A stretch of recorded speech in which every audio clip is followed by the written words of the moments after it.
This ship was actually once wanted by the FBI and Interpol. And here's what we're thinking. Is it possible that something was missed? Did the authorities overlook something on the ship? And is there something still hidden in the remains of the Hilma Hooker just 100 feet below the waves? Well, there's only one way to find out.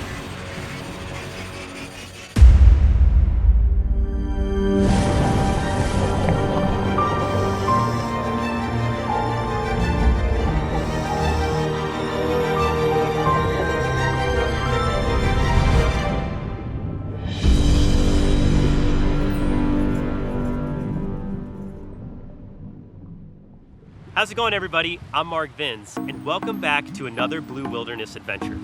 Today we're in Bonaire, an island just off the coast of Venezuela, at the site of one of the most famous shipwrecks in all the Caribbean, the Hilma Hooker.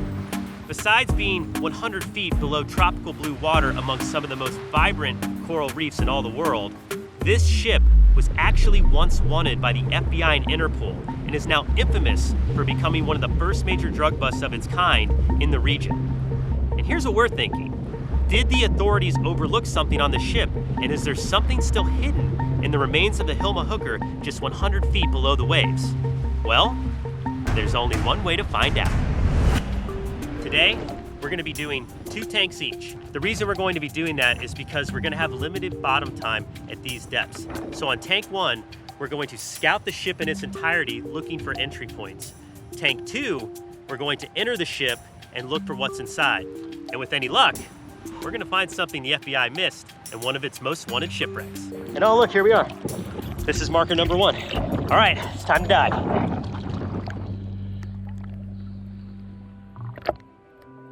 Here we go. Divers going down. Well, the first set of good news is that the water is warm and the visibility is outstanding today.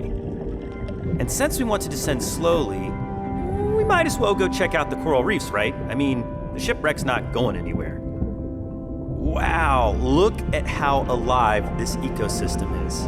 There are so many fish here. And the parrotfish are especially colorful near Bonaire, just like this one.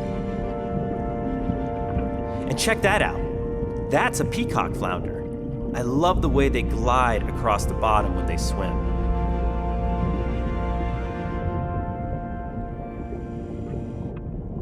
Oh, wow. All right, check this out. This is so bizarre.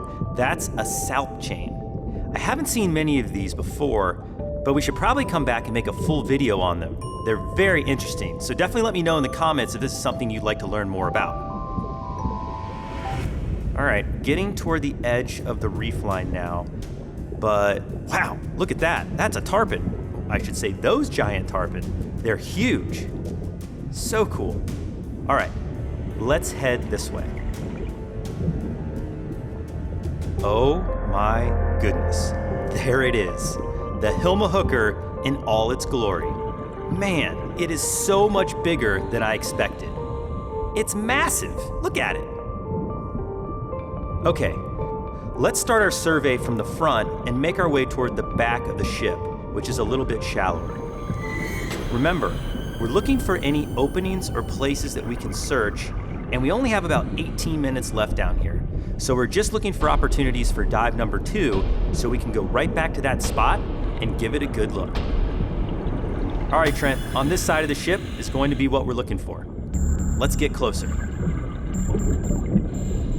Whoa, low bridge there. Look out. Okay, well this is the giant opening that will give us direct access to the cargo hold. And it will also be a relatively safe and open place for us to search. One thing we want to avoid is putting ourselves in places without an easy exit. To search deep within the confines of this boat, we would need completely different gear. So today's dive will be limited by those realities. Okay, this is interesting, but a very tight squeeze with minimal exits. Probably can't go through this one. Let's move on. I cannot get over how huge this boat is. Look at how far up it goes. All right, another tight squeeze here, but this port looks doable.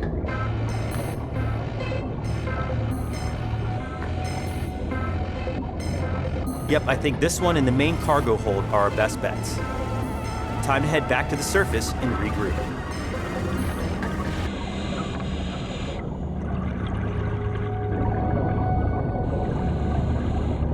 Nice job, Trent. Way to go, bud. Haha! Dive number 1 in the books. Dive number 1 was incredible. First of all, let's talk about the ship itself.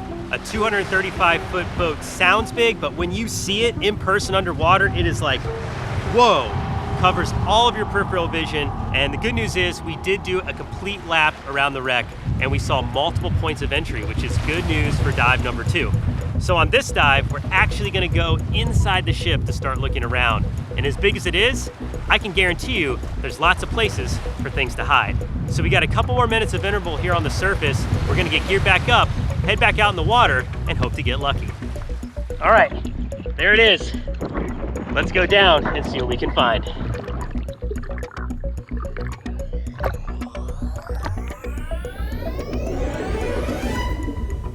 Well, here goes nothing. Okay, so the first place we want to check out is the center cargo hold.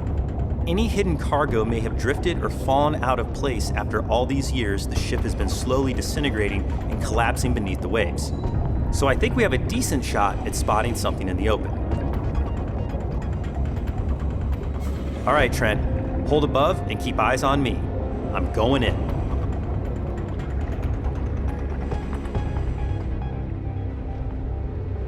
Whoa!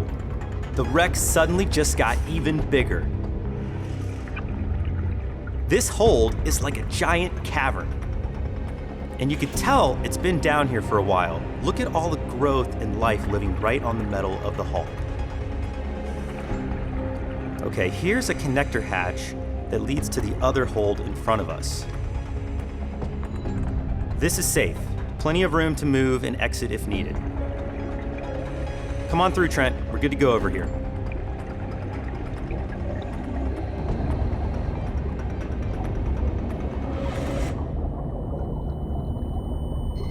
Okay, I see some debris down here at the bottom. Let's go check it out. That's not going anywhere. Thought I might be able to look underneath it, but that is stuck in place. Let's move on. Okay, cool. I think we found the engine room. Look at all those pipes. Well, there's no way we're going in there. Way too dangerous. But still pretty cool to see. Would love to come back and explore that room a bit more.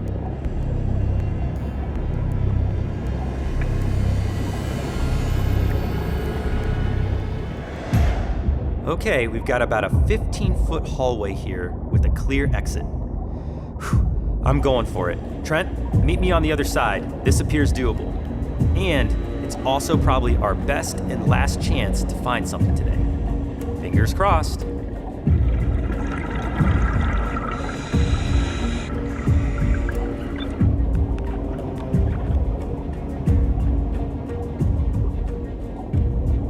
Okay, whoa. There are so many other passages in here. I definitely couldn't tell that just looking from the outside. So many places to search. I wish we could go further in, but we just can't risk it. I have to keep that easy exit in sight at all times, but I can pop the camera up for a quick peek. Well, that looks promising. So many places to hide things on this boat. I can totally see how it was used for smuggling. And we're clear. All right, let's start our ascent. Look at how giant that propeller is. Must be 20 feet blade to blade. I guess you need a propeller that big if you're gonna move a boat this huge. Okay, almost to the surface. Let's take one last look at the Hilma. The FBI'S Most Wanted Shipwreck.